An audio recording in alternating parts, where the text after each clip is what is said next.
nicknamed the Glory Hole, because between 1880 and 1922, it produced $67 million worth of bullion.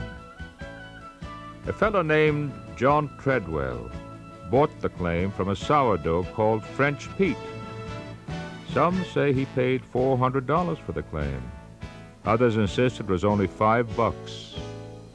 Once you arrive, you'll quickly find yourself downtown on Franklin Street, an attractive combination of restored and relatively modern buildings just above Marine Park.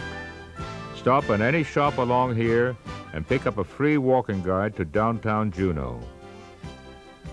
Joe Juneau is buried in Evergreen Cemetery across Gold Creek, and you can lift a glass in his memory in the original Gold Diggers Hangout, the Red Dog Saloon, right here on Franklin Street. Farther along the tour is the Davis Log Cabin, originally built in 1881 as Juneau's first church.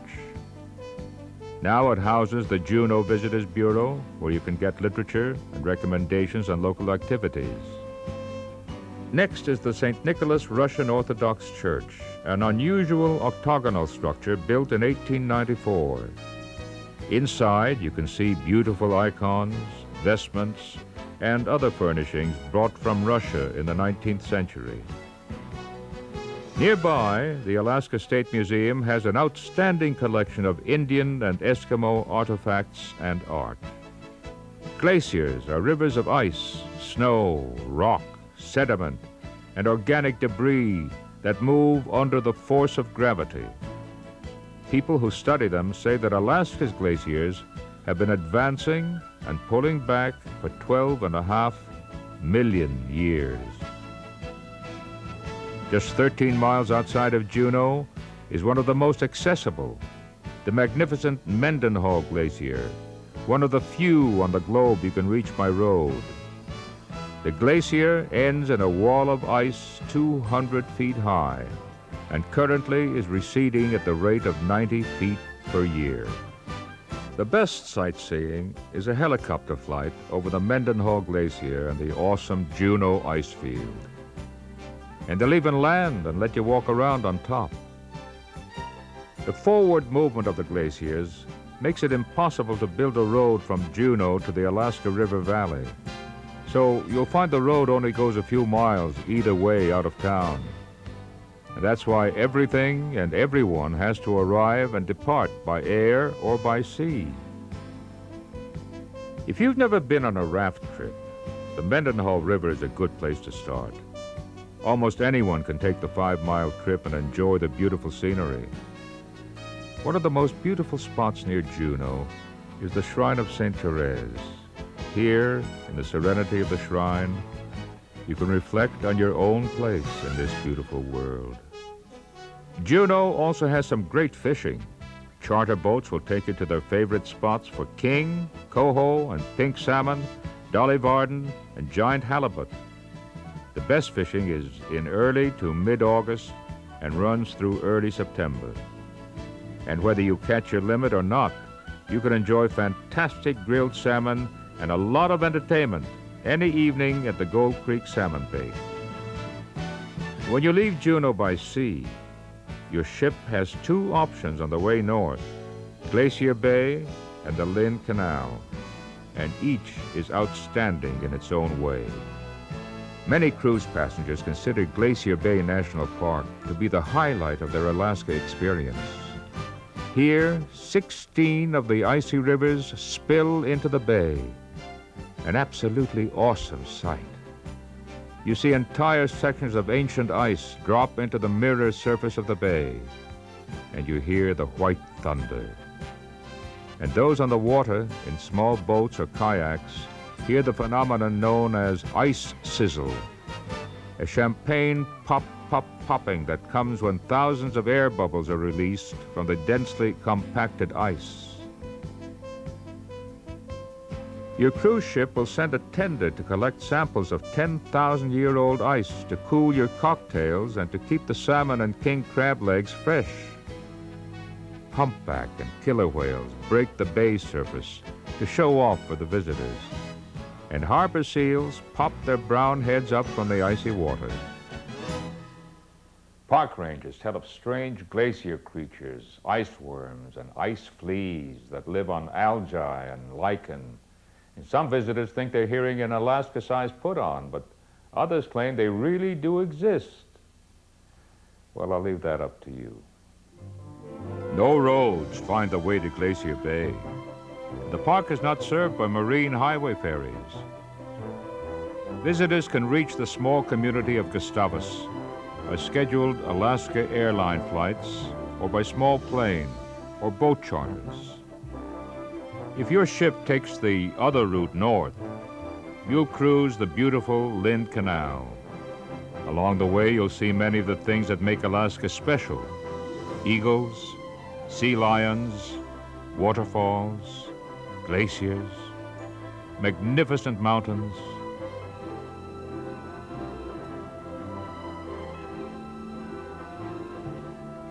And at the end of the canal, you'll wind up at Skagway, one of the real rip-roaring towns of the Klondike Gold Rush. Skagway is home of the North Wind, and during the gold rush of '98, they say it was the wickedest town on earth. Skagway was the gateway to the Yukon of the Klondike. It was the shortest route to the gold fields, but certainly not the easiest. There were 20,000 people in the town, outfitting for the long hike over White Pass. Of course, miners weren't the only fortune seekers in Skagway. Oh, there were others, like Soapy Smith. Soapy was a Wild West con man who ruled Skagway during the great gold rush of '98. When the Klondike gold ran out, the miners abandoned Skagway for Nome, where the yellow stuff was easily sifted from black sand along the beaches. Today, Skagway's 800 residents preserve the frontier look with old-fashioned false fronts on the Broadway shops. And folks dress the part for tourist cameras. You hear tinny piano notes spilling from saloon doorways. Highly varnished ladies in satins and boots bear a gartered thigh. But these days, it's just part of the show. The Arctic Brotherhood Hall is Skagway's architectural curiosity, built of thousands of pieces of weather-worn driftwood. During summer evenings, you can visit the Friends of Eagles Hall to get a feeling of what Gold Rush days were really like. Enjoy the games of chance, use chips supplied by the house, and then enjoy Skagway and the days of '98. That's a musical show all about Soapy Smith and his band of scoundrels and dance hall girls.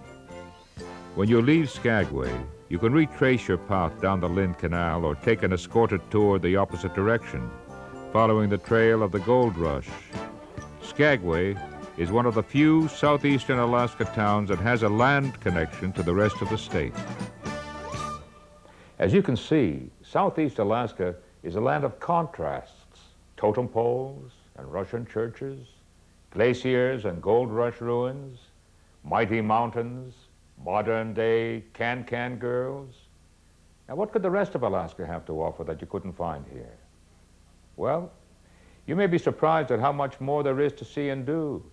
So let's continue our video trip by moving a few hundred miles west to the city of Anchorage in south-central Alaska. Anchorage is the largest, richest, most powerful city in Alaska.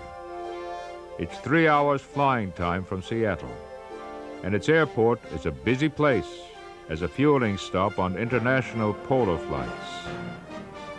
In 1778, Captain James Cook sailed here. He was looking for an inside passage from the Pacific to the Atlantic.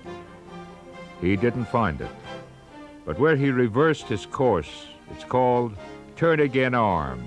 Not much else happened in Anchorage until 1914, when a tent city was established for workers on the Alaska Railroad. It became an anchorage for supply ships from Seattle, and that's how it got its name. Anchorage is a good walking town. You start at the sod-roofed log cabin visitor center at 4th and F Streets, and they'll give you maps and information and tell you all about the town.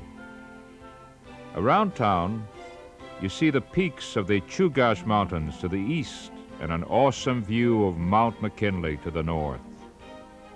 On a walking tour, you'll see the Holy Family Cathedral at 5th and 8th Streets. It was visited by Pope John Paul in 1981.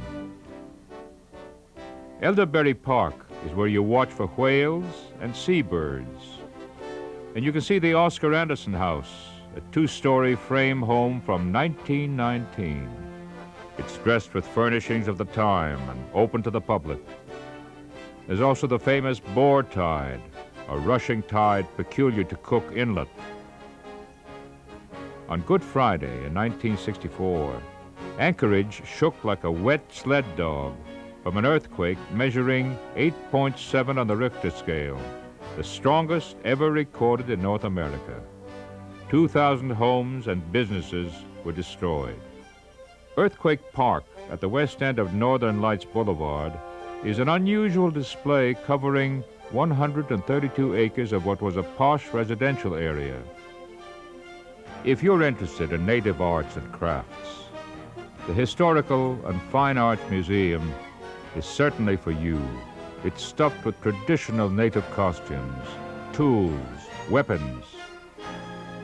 To buy native handiwork, try the Alaska Arctic, Indian, and Eskimo Museum. Best buys are whale tooth and walrus tusk carvings, fur jackets and parkas, soapstone sculpture, gold nugget, and jade jewelry. The Ummingmak Muskox Producers Co-op at West 6th and H Street is where you buy clothes made from the very fine wool of the musk oxen. The co-op keeps its own herd of the hairy beasts to supply 200 native women who knit the garments. In other stores, you can buy reindeer steak and sausage, wild berry products, homegrown pork, canned salmon, and Alaskan honey. In winter, skiing is a popular sport. There are 4 ski areas within easy driving distance from town. The Fur Rendezvous is a big party held each February.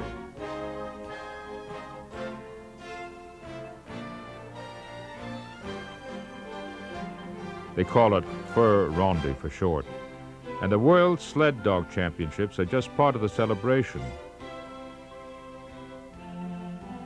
There are over 130 sporting events of varying degrees of seriousness, and one of America's largest fur auctions with spirited bidding for pelts of bear, beaver, wolf, and moose. On the first Saturday in March, Anchorage is the jumping-off place for the grueling Iditarod dog sled race, 1,049 miles from Anchorage to Nome. On the outskirts of Anchorage, Eklutna village attracts many tourists. Here, the villagers are buried beneath small spirit houses, just as their Indian ancestors have been laid to rest for centuries. The houses provide a place for the spirit to reside after life on Earth.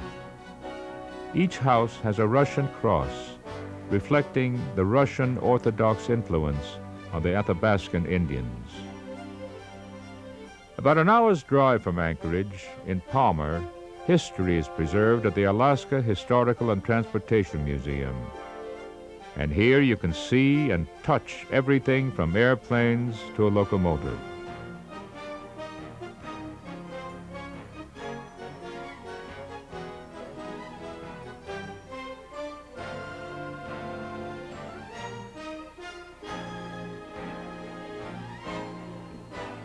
One of south-central Alaska's most popular attractions is Portage Glacier that spills inland icebergs into Portage Lake. It's 50 miles south of Anchorage. Prince William Sound is the place for sailing, fishing, hiking, and for a look at the spectacular Columbia Glacier. A car ferry will take you across the Sound past the massive Columbia ice pack and onto Valdez, the southern terminal for the Alaska Pipeline. Valdez is a year-round deep-water port.